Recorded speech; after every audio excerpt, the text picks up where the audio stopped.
নমস্কার, আমার বাংলা সংবাদে আমি অনুষ্কা দাস আপনাদেরকে স্বাগত জানাচ্ছি। প্রথমেই সংবাদ শিরোনাম। ভয় ছাড়া গর্জন নয়, মুখ্যমন্ত্রী হিমন্ত বিশ্ব শর্মাকে নিশানা করে রাহুল গান্ধীর তীব্র আক্রমণ।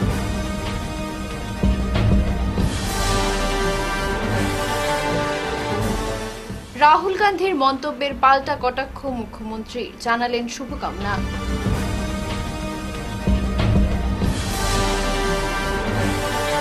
মুখ্যমন্ত্রীর বিরুদ্ধে মন্তব্য করায় কংগ্রেস নেতা রাহুল গান্ধীর কুশপুতল দাহ করল কাছাড় জেলা বিজেপি।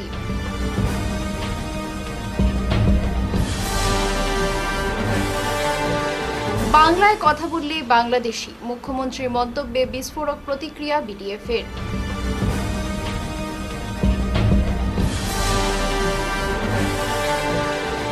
বিনা ভোটে সভাপতি সহসভাপতি নির্বাচিত, সোনাবাড়ীঘাট জিপি শাসক দলের দখলে।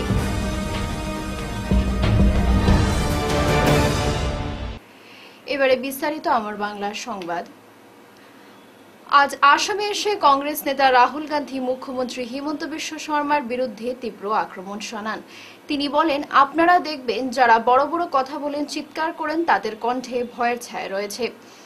টেলিভিশনে তাদের মুখ দেখুন, তাদের গলা শুনুন, সেই কণ্ঠস্বরে ভয় স্পষ্ট।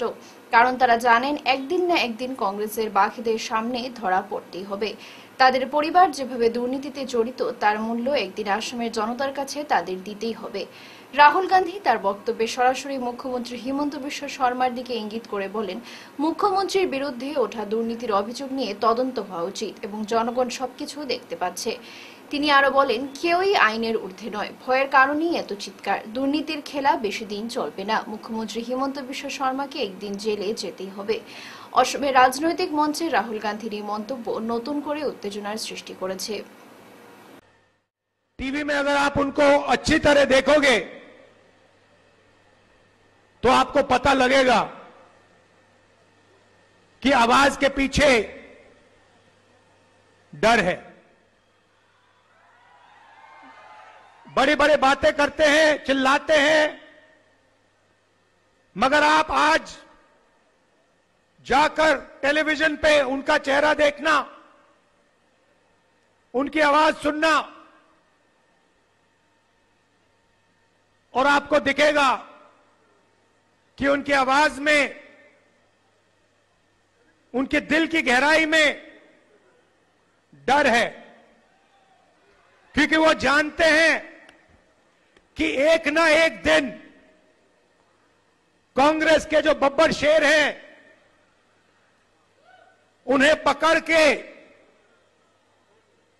जेल के अंदर डाल देंगे। वो जानते हैं कि जो उन्होंने भ्रष्टाचार किया है, उनके परिवार ने जो भ्रष्टाचार किया है, कभी ना कभी उसका हिसाब उन्हें असम की जनता को देना पड़ेगा। মুখ্যমন্ত্রীর অফিসিয়াল সামাজিক মাধ্যমের হ্যান্ডেলে তিনি লিখেন, লিখে রাখুন, হিমন্ত বিশ্ব শর্মাকে নিশ্চিতভাবেই জেলে পাঠাবো।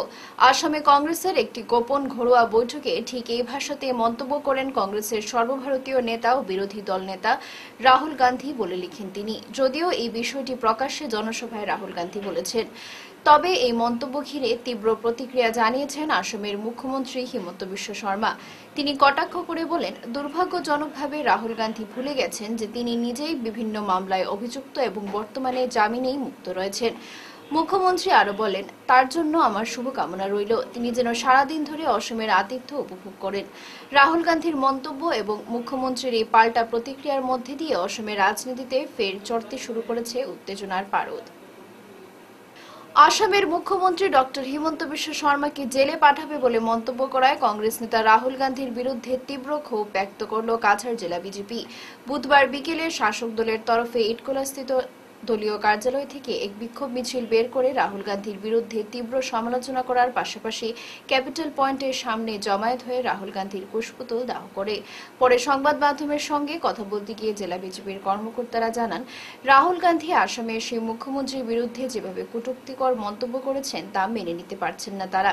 কারণ রাহুল গান্ধীর বিরুদ্ধে হেরাল্ড কেলেঙ্কারি সহ অন্যান্য বিভিন্ন ইস্যুতে আদালতে মামলা রয়েছে এবং তিনি জামিন নিয়ে ঘোরাফেরা করছেন।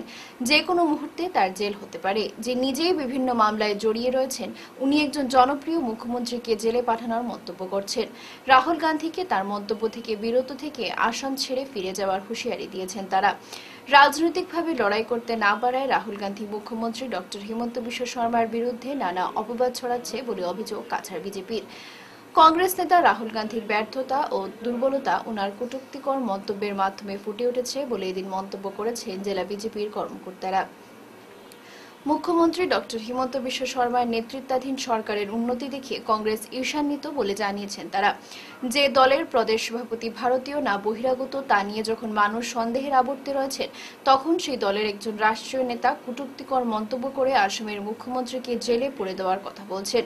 বিগত 60 বছরের ইতিহাস তুলে ধরে কংগ্রেস দলকে এদিন সমালোচনার কাঠগড়ায় দাঁড় করিয়েছেন জেলা বিজেপির কর্মকর্তারা।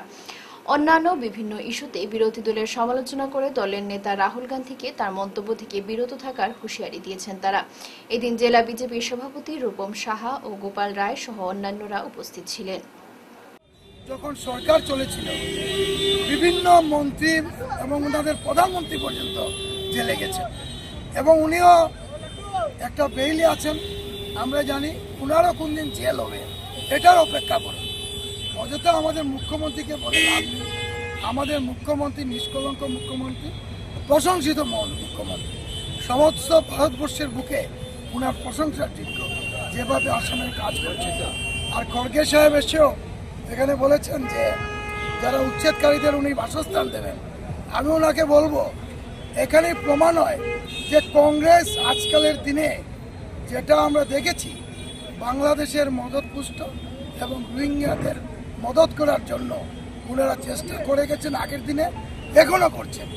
আমি অনুরোধ করব যে সরকারি জমিন যারা দখল করেন, যারা সরকারি সম্পত্তিকে আত্মসাৎ করেছেন, তার বিরুদ্ধে আমাদের সরকার লড়াই করছে। আর ওনারা এই সরকারি সম্পত্তিকে, আমি জানি ওনাদের নেতৃবৃন্দরা এই সম্পত্তি হয়তো দখল করে আছেন, ওনাদের ভয় হয়েছে যে ওনাদের সম্পত্তিগুলো চলে যাবে, আর সেই ব্যবস্থা আমাদের সরকার করবে। ওনাদের যে অবৈধভাবে ওনাদের কিছু নেতারা বিভিন্ন জায়গায় সরকারি জমি দখল করে আছে, সেই জমিনগুলো চলে যাওয়ার ভয়ে আজকে এই কথাগুলো বলছেন। আমি অনুরোধ করব যে রাজনীতি লড়াই করুন আমাদের সাথে, আসুন আগামী 26-এ আমরা নির্বাচনে লড়ব। আপনারা শক্তি দিয়ে লড়ুন, আমরাও শক্তি দিয়ে লড়ব। দেখা যাবে জনগণ কার দিকে থাকে। আমার বিশ্বাস জনগণ ভারতীয় জনতা পার্টির সঙ্গে আছে, আগামী দিনে থাকবে। ধন্যবাদ। আসামের মুখ্যমন্ত্রী হিমন্ত বিশ্ব শর্মার সাম্প্রতিক বক্তব্য, যেখানে তিনি বলেন যে আগামী জনগণনা চলাকালীন কেউ যদি মাতৃভাষা হিসেবে বাংলা উল্লেখ করেন, তাহলে তাকে বাংলাদেশী হিসেবে চিহ্নিত করে গ্রেফতার করা সহজ হবে। এই মন্তব্য ঘিরে রাজ্য জুড়ে চাঞ্চল্য ছড়িয়েছে। বরাক ডেমোক্রেটিক ফ্রন্ট এই বক্তব্যকে বাঙালিদের প্রতি এক চরম অপমান বলে উল্লেখ করেছেন। এক সাংবাদিক বৈঠকে মুখ্য আহ্বায়ক প্রদীপ দত্ত রায় বলেন, বাঙালি মানেই বাংলাদেশি, এই মানসিকতা আমরা মেনে নেব না। তিনি আরও জানান, 19 লক্ষ বাদ পড়া নাগরিকের সমস্যা এখনো নিষ্পত্তি হয়নি, অথচ সরকার ইচ্ছাকৃতভাবে এনআরসি প্রক্রিয়া ঝুলিয়ে রেখে ভোটের সময় বাংলাদেশি ইস্যু উস্কে দেয়। তিনি আরো বলেন, রাজ্যের বাঙালিরা বিজেপির অন্যতম ভোট ব্যাংক হলেও বিনিময়ে তারা পেয়েছেন কেবল অপমান ও বঞ্চনা। বিডিএফ নেতৃবৃন্দ দাবি জানান যে মুখ্যমন্ত্রী তার মন্তব্য প্রত্যাহার করুন এবং সরকারের পক্ষ থেকে রাজ্যের বাঙালিদের প্রতি সদর্থক পদক্ষেপ গ্রহণ করা হোক। 40 বছর থেকে আমরা শুনে আসছি বঙ্গাল খেদা, বাঙালি মানে বাংলাদেশি, কিন্তু বাংলাদেশিকে কেউ পুশব্যাক করার সাহস পায় না। কেন? আসাম সরকারের এই ক্ষমতা কেন নেই? কেন্দ্রে এবং রাজ্যে একই দলের সরকার, কেন বাংলাদেশিদের বাংলাদেশে পাঠাতে পারছে না? মুখ্যমন্ত্রী একদিকে বাংলাদেশি উচ্ছেদ করছেন, পরের দিন আবার বলছেন তাদের 1 কাঠা করে জমি দেওয়া হবে, তাদের 50,000 টাকা করে ক্ষতিপূরণ দেওয়া হবে। এই কি বাংলাদেশি বিতরণ? এনআরসির নামে 1600 কোটি টাকা খরচ করা হলো জনগণের ট্যাক্সের টাকায়। সেই এনআরসিতে 19 লক্ষ লোকের নাম বাদ গেল, আজ পর্যন্ত সেটা সঠিক করে উঠতে পারল না। এইসব আর কতদিন চলবে? আরও লজ্জার বিষয় যে আমাদের বরাক উপত্যকায় শাসক দল তারা মুখ্যমন্ত্রীর এহেন অমানবীয় অসাংবিধানিক কাজকে সমর্থন করে মিছিল করছেন গৌরবের সঙ্গে। আজকে তাদের আমি প্রশ্ন করতে চাই, এই ভাষা শহীদ স্টেশন কেন হচ্ছে না? এই ব্যাপারে বিজেপি দল একটা মিছিল করুক, আমরাও যাব। 6 লক্ষ রেজিস্টার্ড আনএমপ্লয়েড, 1 লক্ষ চাকরির মধ্যে মাত্র বরাক ভ্যালিতে 2100 পেয়েছে, যেখানে আমরা সারা আসামে 1,20,00,000 মানুষ, আমাদের 25,000 চাকরি পাওয়ার কথা ছিল, কিন্তু আমরা মাত্র 2100 পেয়েছি। এটা নিয়ে বিজেপি কেন মুখ খুলছে না? এখনই হচ্ছে বাঙালি অধ্যুষিত বলেই এমনই পক্ষপাতিত্ব এখানে, যে এখানে বরাক উপত্যকা গত প্রায় 1 মাস জুড়ে বাকি ভারত থেকে বিচ্ছিন্ন। ভারতে এরকম কোনো উদাহরণ আছে বলে আমার জানা নেই। এই হচ্ছে গিয়ে এখানকার অবস্থা। এখানে মাল্টিমোডাল লজিস্টিক পার্ক খোলা হবে বলে প্রস্তাবিত হওয়ার পরও এই প্রকল্প আজও বাস্তবায়িত হয়নি। সেটা বাস্তবায়িত হয়েছে জাগিরোডে। 5 গ্রাম কাগজ কলের যে জমি, সেখানে বলা হয়েছিল শিল্পোদ্যোগ গড়ে তোলা হবে, আজ পর্যন্ত কোনো ব্যবস্থা করা হয়নি। এখন আমরা শুনতে পাচ্ছি হবে, অথচ জাগিরোডে যে মিল আছে সেখানে একটি টাটার একটি সেমিকন্ডাক্টর কারখানা তৈরি হয়েছে। ফলে বিভিন্নভাবে হিন্দু বাঙালিরা বঞ্চনার শিকার হচ্ছেন, মুসলিম বাঙালি তো বটেই। যদি ঝুলি ভরে ভোট দেওয়ার পরও বাঙালিদের এভাবে অপমান বঞ্চনা সহ্য করতে হয়, তাহলে আগামী নির্বাচনে অবশ্যই বাঙালিরা ঘুরে দাঁড়াবেন, বাঙালিরা তাদের সমর্থন প্রত্যাহার করবেন। ফলে সরকারকে এই ব্যাপারে আগের থেকে বুঝে নিতে হবে, আগের থেকে সিদ্ধান্ত নিতে হবে, এইসব অপমান বঞ্চনা বন্ধ করতে হবে। বিনা প্রতিদ্বন্দ্বিতায় সোনাবাড়ীঘাট গ্রাম পঞ্চায়েতের সভাপতি ও সহসভাপতির পদে নির্বাচিত হলেন অমন রায় ও রিপা বেগম মজুমদার। বুধবার বাঁশকান্দি উন্নয়ন খণ্ডের কার্যালয়ে আয়োজিত সভায় এই সিদ্ধান্ত গৃহীত হয় জেলা প্রশাসনের নিয়োজিত আধিকারিক ইউ আশিস বিদ্যাধর ও বিডিও রিদওয়ান মজুমদারের উপস্থিতিতে। জিপির 8 সদস্য উপস্থিত থেকে সর্বসম্মতভাবে সভাপতি ও সহসভাপতির নাম ঘোষণা করেন। বিজেপি সোনাই মণ্ডল সভাপতি অশোক গোয়ালা এবং সম্পাদক সুমন রায় নবনির্বাচিত সদস্যদের গামছা ও মালা পরিয়ে শুভেচ্ছা জানান। এর ফলে সোনাবাড়ীঘাট জিপি এবার শাসক দলের দখলে এলো। যে উন্নয়নের ধারা, সবকা সাথ সবকা বিকাশ, যে প্রধানমন্ত্রীর যে নারা, সেই নারাকে নিয়ে আমাদের আসামের সর্বকালের সর্বশ্রেষ্ঠ মুখ্যমন্ত্রী ডক্টর হিমন্ত বিশ্ব শর্মা, যে এবার পঞ্চায়েত রাজ আপনারা দেখেছেন যে ওয়ার্ড মেম্বার থেকে পঞ্চায়েত সভাপতি, এই 1 মাস সময় আপনারা দেখেছেন কিভাবে এই সোনাবাড়ীঘাট জিপি আজকে ভারতীয় জনতা পার্টির এটা ইতিহাসের জয়।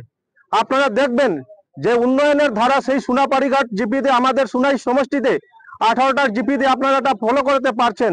যে এবার পঞ্চায়েত ইলেকশন যখন নির্বাচন হয়েছে, তখন দল ও বেদল থেকে যে নির্বাচিত হয়েছিল, কিন্তু আমরা পঞ্চায়েত বডি হিসাবে আমরা দেখতে পেরেছি যে বিরোধী দল জেলা পরিষদ বা এপি যে নির্বাচিত হয়েছে সোনাই সমষ্টিতে, কিন্তু আমরা পঞ্চায়েত বডি আমাদের ভারতীয় জনতা পার্টির পক্ষে হয়েছে। কেন হয়েছে? যারা ওয়ার্ড মেম্বার জিতেছেন, এলাকার জনসাধারণ যে বিকাশের যাত্রা, আপনারা যে প্রকল্পের যে ধারা দেখেছেন 2016 থেকে আমাদের যে 9 বছরের আসামে যে পঞ্চায়েত রাজের যে উন্নয়ন হয়েছে, সেই উন্নয়নের ধারা রেখে এবার প্রতিটা জিপিতে আমাদের ভারতীয় জনতা পার্টি, আমাদের পঞ্চায়েত বডি আমাদের পক্ষে হয়েছে। আপনারা দেখবেন যে বিগত দিনে সোনাই সমষ্টিতে যে সোনাবাড়ীঘাট জিপি, আজকে কৃষ্ণপুর জিপি ভারতীয় জনতা পার্টির ইতিহাসের জয় হয়েছে। আর এই জয় উন্নয়ন দেখবেন আপনারা 5 বছরে ভারতীয় জনতা পার্টি আমাদের মুখ্যমন্ত্রীর নেতৃত্বে যে বিকাশ, সেই বিকাশের ধারা এখন সোনাবাড়ীঘাট জিপি ও কৃষ্ণপুর জিপিতে শুরু হবে। নমস্কার। জিপি অফিস নির্মাণে কোটি টাকার দুর্নীতি, দুধপুর গণিরগ্রাম ঘিরে এলাকাবাসীর ক্ষোভ। দুধপুর গণিরগ্রাম জিপি কার্যালয়ের নির্মাণে ব্যাপক দুর্নীতির অভিযোগ তুলে সরব হলেন নবগঠিত চাঁদপুর গ্রাম পঞ্চায়েতের সদস্য, বিজেপি নেতা ও স্থানীয় বাসিন্দারা। অভিযোগ, বিগত 2 বছরে এই কার্যালয়ের নির্মাণে প্রায় 20 লক্ষ টাকার প্রকল্প গ্রহণ করা হলেও কাজ আজও অসম্পূর্ণ। নাগরিক সভায় উপস্থিত ছিলেন রাজ্য বিজেপির এসসি মোর্চার উপসভাপতি অমলেন্দু দাস। সভায় বক্তব্য রাখতে গিয়ে তিনি বলেন, এটি কোনো ব্যক্তিবিশেষের বিরুদ্ধে নয়, দুর্নীতির বিরুদ্ধে আন্দোলন। সভায় আরও বক্তব্য রাখেন মধুসূদন সিনহা, প্রাক্তন সেনাকর্মী গোলাম আজাদ বরকুইয়া, প্রাক্তন সভাপতি মতিকান্ত সিনহা সহ অনেকে। জিপি অফিসের ভবন এখনো অর্ধসমাপ্ত, সীমানা দেওয়াল, গেট, স্যানিটেশন কিছুই সম্পূর্ণ হয়নি। এলাকাবাসী দাবি জানিয়েছেন দ্রুত উচ্চ পর্যায়ের তদন্ত শুরু হোক এবং দোষীদের বিরুদ্ধে যথোপযুক্ত ব্যবস্থা গ্রহণ করা হোক। নতুনভাবে গঠন হওয়া নতুন পরিধি নিয়ে চাঁদপুর জিপিতে যে জিপি অফিস বিগত দিনে নির্মাণ হয়েছে, অর্ধ নির্মাণ হয়েছে।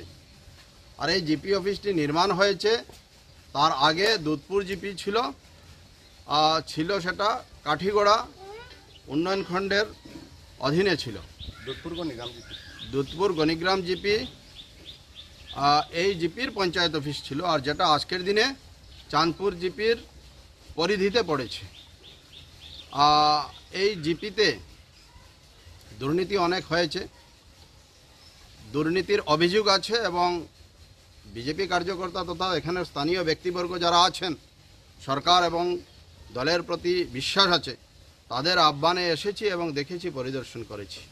বিহিত ব্যবস্থার জন্য সরকারি আধিকারিকের কাছে আবেদন করা হবে, আর যাতে এইখানের দুর্নীতি যাতে উন্মুক্ত হয়ে দোষী যারা আছে তাদের যাতে উপযুক্ত শাস্তি দেওয়া যায়, সে ব্যবস্থার জন্য সবাই সরব হয়ে উঠেছেন। এটা হসা কথা, দুর্নীতি বহুতখিনি হয়েছে। নিজের পৈতৃক সম্পত্তি জবরদখলের অভিযোগ করল শিলচর মধুরবন্দের বাখরশাহ মোকাম এলাকার মাহমুদুর রহমান মজুমদারের পরিবারের লোকেরা। নিজ বাড়িতে এক সাংবাদিক সম্মেলনে মাহমুদুর রহমান মজুমদার ও তার ভাতিজা আহমেদ হোসেন মজুমদার অভিযোগ করেন, তাদের বাড়ি থেকে প্রায় 4-5 কিলোমিটার দূরবর্তী কাড়ার পাড়ে কয়েক বিঘা জমি রয়েছে। সেই জমিটি দীর্ঘদিন থেকে সেখানে কয়েকজন লোক জবরদখল করে রয়েছেন। দিনের পর দিন একের পর এক জমির অংশ দখল করছে সেখানকার ধলা, ফজরি, সোনাহর, ফকির আলী, সেবার, সাবুদ্দিন সহ অন্যান্যরা। তারা অভিযোগ করেন, এ নিয়ে সেখানে তারা প্রতিবাদ করলে তাদের উপর আক্রমণ করেন। এছাড়া নানা হুমকিও দেয় জবরদখলকারীরা। এ নিয়ে আদালতে মামলা চলছে বলেও জানান মাহমুদুর রহমান মজুমদাররা। বলেন, এ সকল লোক সকলেই ভারতীয় বাসিন্দা নয়, তারা সবাই বাংলাদেশি। তাদের জমিতে সরকারি বিদ্যুৎ, পিএম আবাস এসব প্রকল্প নির্মাণের বিরুদ্ধে তারা আপত্তি জানিয়েছেন। অবৈধভাবে জমি দখল করা জমি মাফিয়াদের বিরুদ্ধে রাজ্যের মুখ্যমন্ত্রী ডক্টর হিমন্ত বিশ্ব শর্মার দৃষ্টি আকর্ষণ করে বিহিত ব্যবস্থা নেওয়ার দাবি জানান তারা। আমি মাহমুদুর রহমান মজুমদার, আমার বাবা মৃত চন্দন আলী মজুমদার, তার প্রপার্টি যেগুলা তুইয়া গেছেন আমরা বাড়ির থেকে অনেক দূর, কিন্তু আমরা তো সবসময় যাওয়া আসা করা সম্ভব হয় না। কিন্তু কয়েকজন দুষ্কৃতিকারী তারা একটা করে একটা ঘর বানাইতে আছে। এই দেখিয়া আমরা খবর পাইয়া কয়েকজন বিচারি লইয়া গেলাম। বিচারি লইয়া যাওয়ার পরে তারা কিনি লইছে। আমার তো দলিল, আর তারা কীরকম জমি কিনি লইল এটাও বুঝতে পারলাম না। তবুও কইছি, তোমরা যদি দলিল থাকে তাহলে তোমরা দলিল সহ করো, আর আমরা দলিল জমি ছাড়ি দিম। এরপরে সরকারি যতগুলা প্রকল্প আসলো এগুলোর মধ্যে আমি দরখাস্ত করছি যে এই যেমন কি সরকারি গড় না দেওয়ার লাগে, পিএইচই না দেওয়ার লাগে, ইলেকট্রিসিটি বোর্ডের আপত্তি করছি না দেওয়ার লাগে। তো এটা নিয়ে তারা রাস্তাঘাটে গালিগালাজ করে এবং আমার মানুষকে ফাইলে জুলুম অত্যাচার করে। আর এখানেও আমি জমির মালিক, আমার ওপর বুম মাফিয়া। তাতে যা আমার দ্বারা আছে এ বিস্তারিত হই। আমরা চাইছিলাম যে তারার এর লগে একটা বইয়া মীমাংসার মাধ্যমে চেষ্টা করতাম, কিন্তু শেষ তো তারা করা তাই না। এখন আমরা সরকারি যত প্রকল্প আছে এগুলা আমরা বর্তমানে লিগেলভাবে সরকারের গড়ো আমরা অবজেকশন দিয়া যেসব প্রকল্প এগুলো আমরা বন্ধ করিয়া রাখছি। আর আমরা আইনের দ্বারস্থ হইছি। আরও কিছু বক্তব্য হইতে চাই যে এখানেও যারা ষড়যন্ত্রকারী তারা কয়েকজনের নাম আমি তুলিয়া ধরতাম চাই। আর তারা হইল দলা, ফজরি, যার তার বাবার নাম হইল আলয়, আর আরও 4জন আছে সোনাফর, ফকির আলী, সেবার, সাবুদ্দিন। এই 6-7জন মানুষ এটা অরিজিনালি আমরা ইন্ডিয়ার মানুষ না, এরা বাংলাদেশের মানুষ। এটার অরিজিনাল যদি নথিপত্র চেক করা হয় তারা বাংলাদেশ সাব্যস্ত হইব। তো এই যে 6-7জন মানুষ আছে, এই 6-7জন মানুষ এইখানে তারা বু মাফিয়াগিরি করে। যেহেতু কারণ হইল বু মাফিয়া, আমি তারা এই কারণেও কইমু যে আমার জমিন, আমার বাপদাদার সম্পত্তি তারা জোর জবরদস্তি দখল করিয়া বইছে।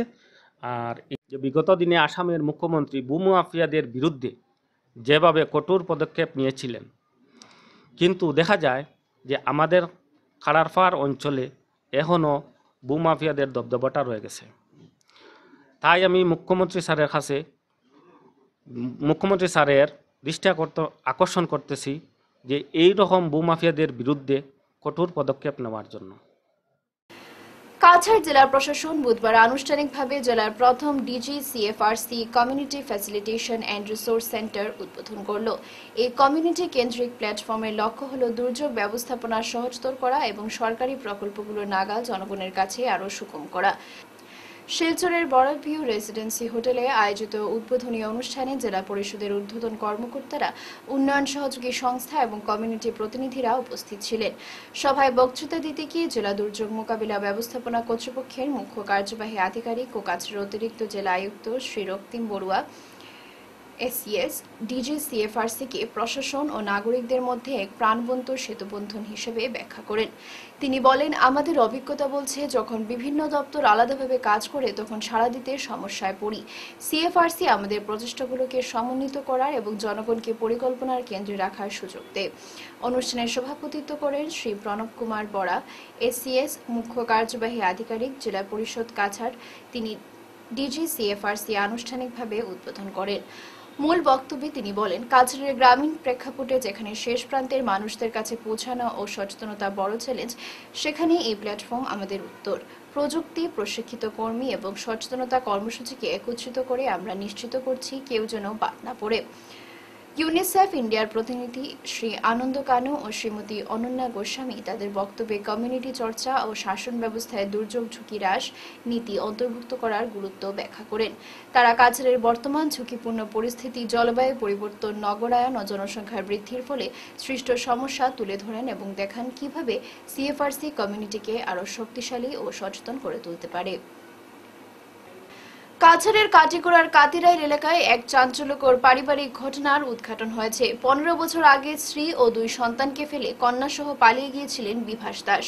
অভিযোগ, পরে তিনি কন্যাকে 5 লক্ষ টাকার বিনিময়ে ত্রিপুরায় বিক্রি করেন। 3 বছর আগে সেই কন্যা মায়ের কাছে ফিরে এসে সমস্ত ঘটনা প্রকাশ করে। সুযোগ পেয়ে রুবি দাস কৌশলে গতকাল রাতে বিভাসকে থানায় নিয়ে যান এবং পুলিশের হাতে তুলে দেন। জানা গেছে, বিভাসের বিরুদ্ধে আগে থেকেই ওয়ারেন্ট ছিল। এই ঘটনায় এলাকা জুড়ে চাঞ্চল্যের সৃষ্টি হয়েছে। স্থানীয়রা অভিযুক্তের দৃষ্টান্তমূলক শাস্তির দাবি জানিয়েছেন। তোমার উপর অভিযোগ কিটা? আমি 2টা বিয়া করছি। তো প্রথমে এখানে মামার দোকানে অনেক বছর চাকরি করছি, আর এখান থেকে আমি ওর লগে আমার রিলেশন হয়ে গিয়েছি। ওই যে সৌরঙ্গীত বাজারের ভিতরে যে আছে। আগের বউ কোন জায়গা? আগের বউ খাতে গেছি। আর ওখানে বউ? ওখানের বউ হয়েছে বাড়ির মেলা সরে। 2019 হয়েছে, মানে আমার জামাই একটা মেয়ের লগে, একটা মেয়ে না, এটা বউ আর কি, বউ লইয়া বাগিয়া গেছে। যাইতে আমার 6 বছর বাচ্চা লইয়া গেছে। 6 বছর বাচ্চারে নিয়ে এক জায়গা থেকে বেশি নিয়েছে। বেচার পরে আমার মেয়ে 15 বছর পরে আমার কিনা রয়েছে। আবার পরে আমার মেয়েটা রাখছে, আও ত্রিপুরাত কেস করিয়ে আইছে তার বাবার উপরে। তার কাছে বেচছে এটা আমি জানি না। 2জন লোক আইছে, আইয়া তারা নিবার লাগে। আমি কইছি আমার মেয়ে নাই, পয়সাই দিছি না। তারা কেছে আমার মেয়ে কইছে সব কিছু কেস আছে। থানা ত্রিপুরা দিয়ে আইছে কেস আমার মেয়ে। কত টাকা বেচছিল? 5 লাখ টাকা। ত্রিপুরার নোটিশ আছে। আমি শিলচর তো গিয়া পর্যন্ত আইছি। কোন আমার লগে আছে, তাই নিজে বাগি আইছে, গ্রামের মানুষে আনিয়ে দিছে। কেমন দিন আগে? 3 বছর হয়েছে আবার। আর 3 বছর পরে ইয়ে আইছে, মানে আমার লগে সংসার করতে হবে। আমি কোনো সাইড দিয়ার না, তার ইয়ে আইছে। ইয়ে বউরে ফেলাই এখন আমার লগে আবার নতুন সংসার করতে, নিশ্চয়ই কিছু একটা আছে। আপনি 1 নম্বর না 2 নম্বর? আমি 1 নম্বর। আমার 3টা বাচ্চা আছে, আমার ছেলে মেয়ে সব বড় বড়।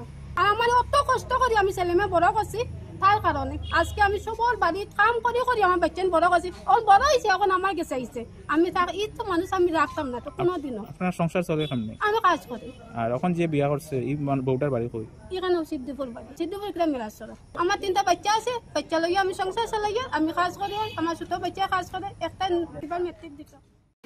কাছাড় জেলার বরখোলা সমষ্টির বড়রামপুর জিপির ডলু গ্রামে মঙ্গলবার গভীর রাতে 4 জনের ডাকাতের দল স্বর্ণলঙ্কার সহ 2,60,000 টাকা নিয়ে পালিয়ে যায়।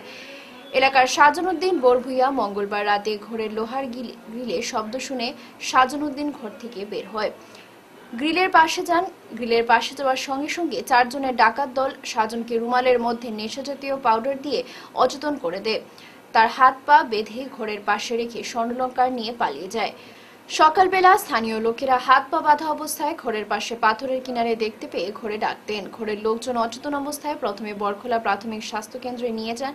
খবর দেওয়া হয় বরখোলা থানাতে। বরখোলা থানার এসআই মনিরাম কলিতা দলবল নিয়ে ঘটনাস্থলে গিয়ে তল্লাশি চালিয়ে যাচ্ছেন।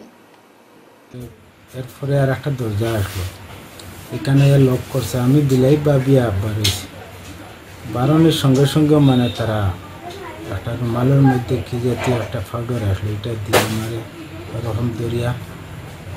পরে তো কিছু মাইল দূর করছে, আর টাকা পয়সা মোটামুটি এটা নিয়ে গেছে আর কি। মানে তারা অল টোটাল 4 জন আসলো, সবের মুখে আপনার ওই এক জাতের টুপি পরা আছে আর কি। প্রায় মনে করো 2,60,70,000 ক্যাশ আসলো নিয়েছে, আর কিছু সোনা গয়না নিয়েছে মনে করো 50-60,000 টাকা। আপনার গিয়া বর্তমানে বড়বাবু বড় স্যারের কাছে মানে বক্তব্য দেওয়া হয়েছে। আজ পর্যন্ত করিয়া গেছেন বয়স, বিকালে যাইবার কথা হয়েছেন থানার।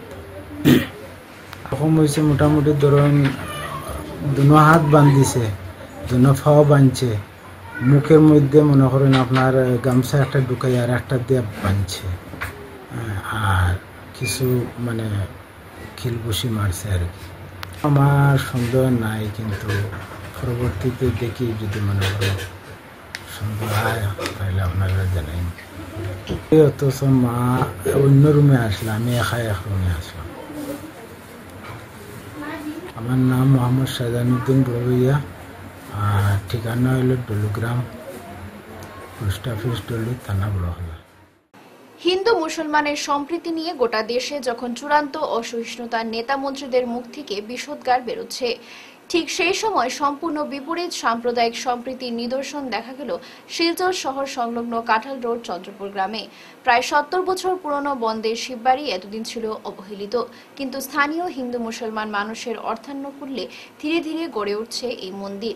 বাইপাস কাঁঠাল রোড সংযোগস্থলে নির্মীয়মান এই মন্দির সব ধর্মের সমন্বয়স্থল হিসেবে আখ্যায়িত করলেন স্থানীয় হিন্দু মুসলমান সম্প্রদায়ের মানুষ। উত্তর পূর্বের অন্যতম সঙ্গীত শিল্পী বিধান লস্করী মন্দির নির্মাণে কিভাবে ইসলাম ধর্মাবলম্বীরা সহযোগিতা করছেন তা তুলে ধরেন। সমন্বয়ের প্রতীক এই মন্দির নির্মাণ নিয়ে স্থানীয় রিঙ্কু সজল জানান, এই গ্রামের সম্প্রীতি উদাহরণযোগ্য। এই ধরনের কাজ করতে পেরে তাদের ভালো লেগেছে, অন্যরাও এগিয়ে আসা উচিত। গ্রামের একজন বাসিন্দা এবং এই যে বন্দের সার্বজনীন বন্দের শিববাড়ির একজন কমিটির একজন সদস্য। আমরা এইখানে নতুনভাবে কমিটিতে আসার পরে আমরা এই মন্দিরের একটা উন্নতির জন্য কাজ করে যাচ্ছি। এবং সবচেয়ে বড় কথা হলো যে আমাদের এই এলাকার যে হিন্দু মুসলমান সব মিলিয়ে একটা সবাই সহযোগিতায় আমাদের এই মন্দিরটা আজ এই অবধি হয়েছে। অনেক কাজ এখনো বাকি, কিন্তু আমাদের যখনই যার কাছে ওনারা একটা মানে সম্প্রীতির নিদর্শন বলবো, কেননা এই বর্তমানে যে অসহিষ্ণুতা বা চতুর্দিকে দেখা যাচ্ছে, হ্যাঁ, কিন্তু আমাদের এই এলাকাটা অত্যন্ত আমরা সৌহার্দ্যপূর্ণভাবে আমরা বসবাস করতেছি এবং এইভাবে আমি যখনই ওদের কাছে ওরাও আমাদের মুসলমান ভাইরা সে বলছে যে না দাদা ওইটা ওরকম করলে সুন্দর হবে, আমি এটা দিয়ে দেব। গতিকে এটা আমাদের কাছে একটা গর্বের বিষয় এবং আমি চাইবো সবাই সহযোগিতা আমরা কামনা করছি, যাতে আপনারাও যদি এগিয়ে আসেন তাহলে আশা করি আমরা অদূর ভবিষ্যতে এই মন্দিরটাকে একটা আদর্শ মন্দির হিসাবে আমরা স্থান দিতে পারবো। সুদর্শনপুরে এমজিএনরেগা প্রকল্পে দুর্নীতির অভিযোগ, তদন্তের দাবি এজেওয়াইসিপির। পূর্ব হাইলাকান্দির সুদর্শনপুর গাঁও পঞ্চায়েতে এমজিএনরেগা প্রকল্পের আওতায় প্রায় 7 লক্ষ টাকার সিসি ব্লক রাস্তা নির্মাণে ব্যাপক দুর্নীতির অভিযোগ উঠেছে। অসম জাতীয়তাবাদী যুব ছাত্র পরিষদ জানিয়েছে, সরজমিনে কোনো কাজ না করে কাগজে কলমে প্রকল্প সম্পন্ন দেখিয়ে সরকারি তহবিল আত্মসাৎ করা হয়েছে। সংগঠনের হাইলাকান্দি জেলা সভাপতি হোসেন আহমেদ মজুমদার গত সোমবার জেলা আয়ুক্তের কাছে লিখিত অভিযোগ দাখিল করে শীঘ্রই তদন্তের দাবি জানিয়েছেন এবং বুধবার যুব ছাত্র পরিষদের জেলা সভাপতি হোসেন আহমেদ মজুমদার, সহসভাপতি জাকির হোসেন বরভূঁইয়া, সদস্য শাহরুদ্দিন লস্কর ও আতাউর রহমান চৌধুরী সহ সংগঠনের এক প্রতিনিধি দল সরজমিনে উপস্থিত হয়ে প্রতিবাদ সাব্যস্ত করেন। স্থানীয়রা অভিযোগ করেছেন, এলাকার রাস্তার বেহাল অবস্থায় প্রতিদিন হাজারো মানুষ চরম দুর্ভোগ পোহাচ্ছেন। এদিকে কালীনগর পাইকান জেলা পরিষদ সদস্যর প্রতিনিধি কবিরউদ্দিন লস্কর এই দুর্নীতির বিরুদ্ধে কঠোর অবস্থান নিয়েছেন। তিনি সরাসরি অভিযুক্ত করেছেন গাঁও পঞ্চায়েতের এই তাহির হোসেনকে, যিনি দালাল চক্রের মাধ্যমে সরকারি অর্থ আত্মসাৎ করেছেন বলে অভিযোগ। প্র্যাকটিক্যালি দেখা যায় একটা টাকারও এই রাস্তার কোনো কাজ হয়েছে না। 7,33,000 টাকা এই রাস্তা। শুধু এই রাস্তা না, এই যে এমজিএন রেকার যে স্কিমগুলো আছে বা অন্য রাস্তা আছে, সঠিক ইনকোয়ারি করলে এটাও আপনারা দেখতে পাইবা। কিন্তু এই রাস্তা দেখা যায় বাচ্চারা আওয়া যাওয়া, অন্তত পক্ষে 3-4টা স্কুল আছে বা এখানে গ্রামের মানুষ আছে 5 থেকে 10,000 মানুষ এই রাস্তা দিয়ে যাবার রাস্তা, বিকল্প কোনো রাস্তা নাই। কিন্তু দেখা গেছে যে এই রাস্তার দিক দিয়ে ব্লকের একটা রাস্তা হওয়ার কথা ছিল, যে 7,33,000 টাকার টোটাল টাকাটা উড্রে লই গেছে, কিন্তু এই রাস্তার উপরে একটা টাকারও কোনো কাজ হয়েছে না। যার কারণে এইখানে লোকাল মানুষের যেই আসলো তাহির হোসেন, তাহির নামে, এই তাহিরের লগে কথা করছে ফোনে, তো তাই কইছে যে তোমরা যা কিছু করার ইচ্ছা থাকে তা করো, আমার উপরে কেস করে দাও। এইরকম বাবকি হুমকি বা ধমক যেটা দেওয়া চলের। তখন এই লোকাল যারা মানুষ আছে এখানে, তখন তারা আমরা হাইলাকান্দি ডিস্ট্রিক্ট এজেআইসিপি কমিটির কাছে গেছে। যাওয়ার পরে আমরা এখানে আজকে এই রাস্তাটা দেখা পাইলাম। আজ আইয়া দেখতে পাইলাম আপনারা লগে যে এই রাস্তার সত্যিকারে একটা টাকারও কোনো কাজ হয়েছে না, এত দুর্নীতি ভ্রষ্টাচারী। এরপরে দেখা গেছে আমরা এই রাস্তার নিয়ে হাইলাকান্দি ডিস্ট্রিক্ট ডেভেলপমেন্ট কমিশনারের লগে আমরা আলাপ করছি। আজকে 14 তারিখ 7 মাসও আমরা একটা কমপ্লেনও করছি যে এই রাস্তাটা ইনকোয়ারি লাগে সঠিক। খালি এই রাস্তা না, গোটা জিপিটা ইনকোয়ারি করিয়া এমজিএন রেকার্ড যেগুলো কাজ আছে এইটাও তদন্ত করিয়া দেখতে। আপনি কি আজকের খবর ঠিক সময় চাইছেন? মিস করবেন না। আমার বাংলা নিউজ নিয়ে হাজির রাত 9টা ও 10টায়, সরাসরি আপনার কাছে, আপনার কানে। দেশের রাজনীতি, অর্থনীতি, শিক্ষা, বিনোদন, খেলাধুলা সবকিছু একসাথে এক জায়গায়।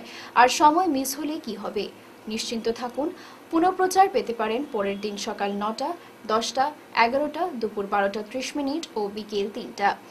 বিজ্ঞাপন বা আপনাদের সংবাদ প্রকাশের সুযোগ নিতে যোগাযোগ করুন 9435070039 অথবা 7002745927 এই নম্বরে। শেষ করার আগে বিশেষ খবর আরো একবার। ভয় ছাড়া গর্জন নয়, মুখ্যমন্ত্রী হিমন্ত বিশ্ব শর্মাকে নিশানা করে রাহুল গান্ধীর তীব্র আক্রমণ।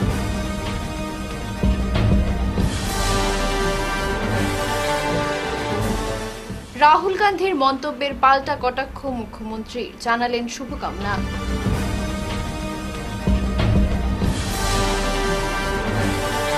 মুখ্যমন্ত্রীর বিরুদ্ধে মন্তব্য করায় কংগ্রেস নেতা রাহুল গান্ধীর কুশপুতল দাহ করল কাছাড় জেলা বিজেপি।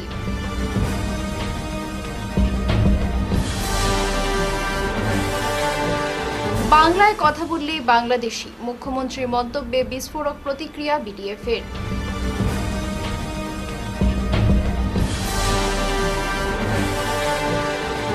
বিনা ভোটে সভাপতি সহসভাপতি নির্বাচিত, সোনাবাড়ীঘাট জিপি শাসক দলের দখলে।